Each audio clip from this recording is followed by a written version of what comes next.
With Mick Jagger are William Rees-Mogg, editor of the Times newspaper, Father Thomas Corbishley, a leading British Jesuit,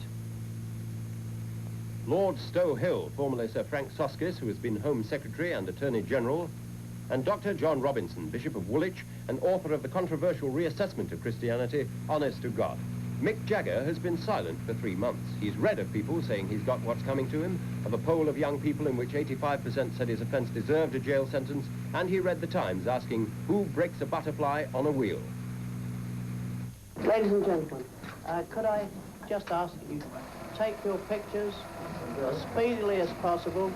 Don't think we've been unreasonable by asking Mr. Jagger. Earlier, Mick Jagger talked briefly to a press conference after the Lord Chief Justice, Lord Parker, had quashed his 3 months prison sentence for possessing amphetamine tablets and substituted a 12 months conditional discharge. Lord Parker told Jagger, if you keep out of any trouble for the next 12 months, what has happened will not be on your record as a conviction. If you do commit another offence, you will not only be punished for that offence, but brought back and punished for this one. Lord Parker also said that whether he liked it or not, Jagger was the idol of a large number of young people. He had grave responsibilities, and if he committed a further offence, should expect a higher penalty because of his responsibilities. Keith Richard, the other Rolling Stone convicted with Jagger, left the appeal court free. The court quashed his conviction of permitting his house to be used for the smoking of hemp. And one more happy one for me. Okay, gentlemen, can we call it a day? As an idol of many young people in this country today, you have a very grave responsibility. It's a grave view. How do you propose to Exercise that now? Well, that's very difficult. One perhaps doesn't ask for responsibilities. Perhaps one is given responsibilities when one is pushed into the limelight in this particular sphere rather than asking to be. And asked to be pushed into this, and in a way merely asked to be my private life to be left alone, so as it were. That my responsibilities, as far as that goes, are only to myself. You know, in the public sector, such as to do with my work, my records, and etc.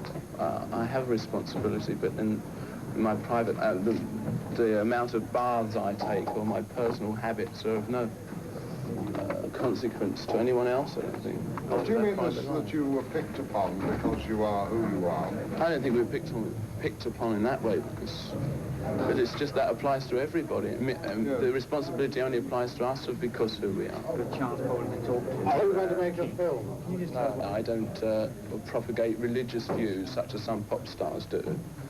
I don't propagate drug views such as some pop stars do. This whole sort of thing was pushed upon me. By whom? By the mere fact I've been prosecuted, and also with Keith being prosecuted. We didn't make a public statement on religion, on drugs, or anything like that. After the press conference, World in Action took Jagger by helicopter to the quiet location he asked for. There he talked about his attitude to the society he lives in with some of the people responsible for it. Mick, you've had a difficult day, and you've had a difficult 3 months, to put it mildly. And now you're sitting in this garden with a bench full, or a garden seat full, of the establishment opposite you. Rather like a Beerbohm cartoon. And you obviously have a power to communicate to very large numbers of people, young people, in Britain, United States as well, which we don't have. And therefore, what we'd like to do would be to discuss with you the things that you believe in and think are important, and see what we feel about them. You're often taken as a sort of symbol of rebellion, and mothers deplore the influence of the Rolling Stones because they think that the Rolling Stones are rebellious. Do you think that the society that you live in is one you ought to rebel against, or do you think you're rebelling against it? Yes, definitely rebelling against it. I mean, not in the obvious way that a newspaper or pop sort of headline would do it, but obviously we feel there are things wrong with society, but I haven't until very recently been into this kind of discussion at all, because I haven't really felt it's been my place, or through my knowledge, which I don't think is enough, and to start sort of pontificating on these kind of subjects. I've tried to keep out of discussions on religion, such as some pop stars trying to set a good example to teenagers by being religious, or others will try and set an example by saying you should take this kind of, you know, I've taken these drugs or these drugs. You know. We're trying to keep out of that. But one finds oneself, society, more or less, has pushed one into this position. You know, never asked to be pushed into it. And Lord Parker today said you have a great responsibility. A responsibility which has been so much pushed upon us, rather. You know, the influence that we have has been pushed upon us, especially doing this drug thing. One's asked to make certain pronouncements on it, where this is really, all this kind of thing is really part of one's private life. You know, before this, I didn't really want to talk about it. You know. One invariably gets drawn into controversy, Mr. Jagger, doesn't one? What I'd like to ask you really is this: you appeal to millions of young people. You give them pleasure, they enjoy your art. How do you conceive yourself as an influence with them?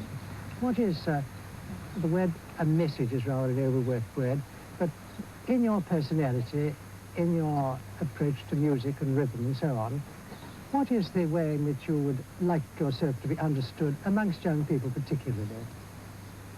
Well, just in the very way that I started myself, when I was quite young. Yeah. Which was just to have as good a time as possible, which most young people do try and do, without any regard to responsibilities of any sort, social, family or others, because they tend to have very few at that age. Do you think society today is more corrupt than it was, or do you think society has always loved and corrupt and we have a duty to rebel against it? Or? Yes, I think it's always been in need of checking the corruption, as you... I don't know what kind of corruption they're talking about exactly here, but... No, that's what I'd like to know.